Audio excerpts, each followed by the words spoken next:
ನಮಸ್ಕಾರ. Let them B theory ಅಂತ ಒಂದಿದೆ.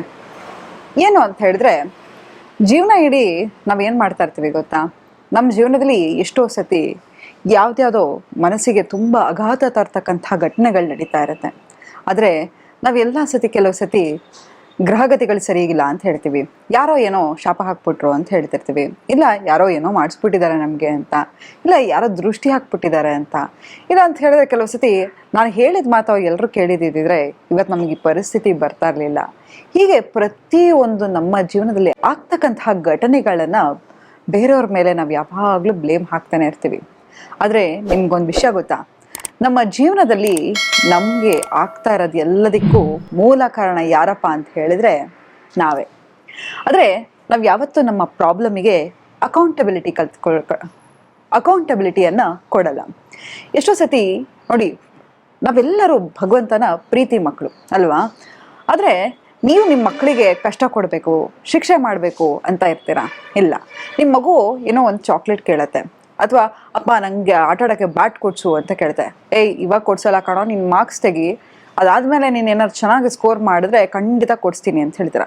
ಮಗುಗೂ ಅಷ್ಟೇ, ಪಪ್ಪು ಊಟ ಮಾಡು, ಅದಾದಮೇಲೆ ನಿಂಗೆ ಏನು ಕೇಳ್ತೀಯ, ಚಾಕ್ಲೇಟ್ ಕೊಡ್ತೀನಿ ಅಂತ ಹೇಳಿ ಒಂದು ಚಾಕ್ಲೇಟ್ ಕೊಡ್ತೀರಾ.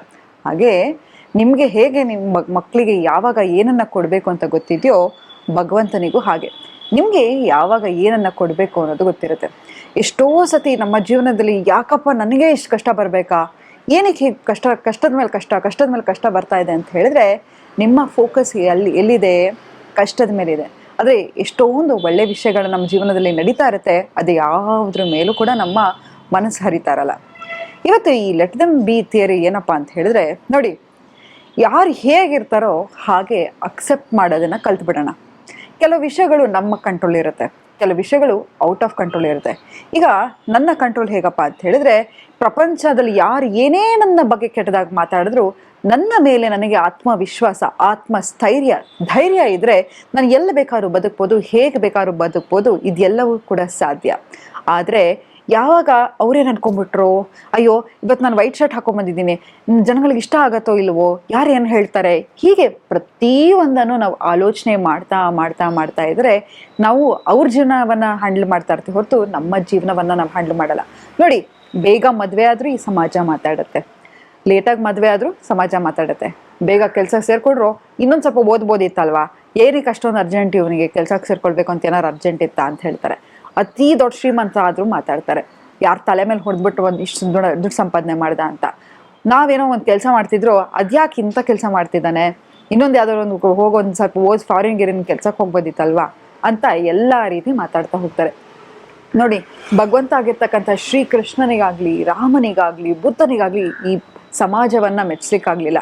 ಅಂಥದ್ರಲ್ಲಿ ನಾವು ವಿಕಷ್ಟಿತ ಮನುಷ್ಯರಾಗಿ ನಾವು ಎಲ್ಲರನ್ನೂ ಮೆಚ್ಚೋಕ್ಕೆ ಸಾಧ್ಯನಾ? ಬಿಟ್ಬಿಡಿ. ನಿಮ್ಮ ತಾಯಿ ನಿಮ್ಮ ಜೊತೆ ಚೆನ್ನಾಗಿಲ್ವಾ? ಬಿಟ್ಬಿಡಿ. ನಿಮ್ಮ ತಂದೆ ನಿಮ್ಮ ರೀತಿ ನಡ್ಕೋತಿಲ್ವಾ? ಬಿಟ್ಬಿಡಿ. ನಿಮ್ಮ ಬಾಸ್ ನಿಮ್ಮ ರೀತಿ ನಡ್ಕೋತಾ ಇಲ್ವಾ? ಬಿಟ್ಬಿಡಿ. ನಿಮ್ಮ ಸಂಗಾತಿ ನಿಮ್ಮ ರೀತಿ ನಡ್ಕೋತಾ ಇಲ್ವಾ? ಬಿಟ್ಬಿಡಿ. ಹೇಗಿದಾರೋ ಜನಗಳು ಹಾಗೆ ಅವರನ್ನು ಅಕ್ಸೆಪ್ಟ್ ಮಾಡ್ತಾ ಬನ್ನಿ. ನಿಮ್ಮ ವಿಷಯಗಳನ್ನು ಮಾತ್ರ ಕಂಟ್ರೋಲ್ ಮಾಡ್ತಾ ಬನ್ನಿ. ನೋಡಿ, ಯಾರು ಏನೇ ಮಾಡಿದ್ರು ಕೂಡ ಆ ಪವರ್ ಅನ್ನೋದು ಏನಿದೆಯೋ ಅದು ನೀವು ಕೊಡ್ತಕ್ಕಂಥದ್ದು.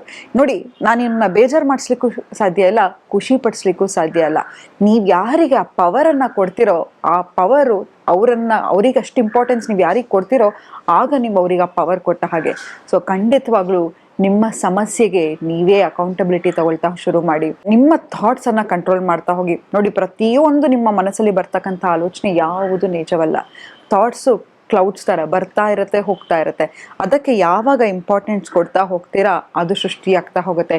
Every thought has a vibration and your vibration creates reality. So ನೀವು ಅದಕ್ಕೆ ಇಂಪಾರ್ಟೆನ್ಸ್ ಕೊಟ್ಟಷ್ಟು ಆಗ್ತಾ ಹೋಗುತ್ತೆ.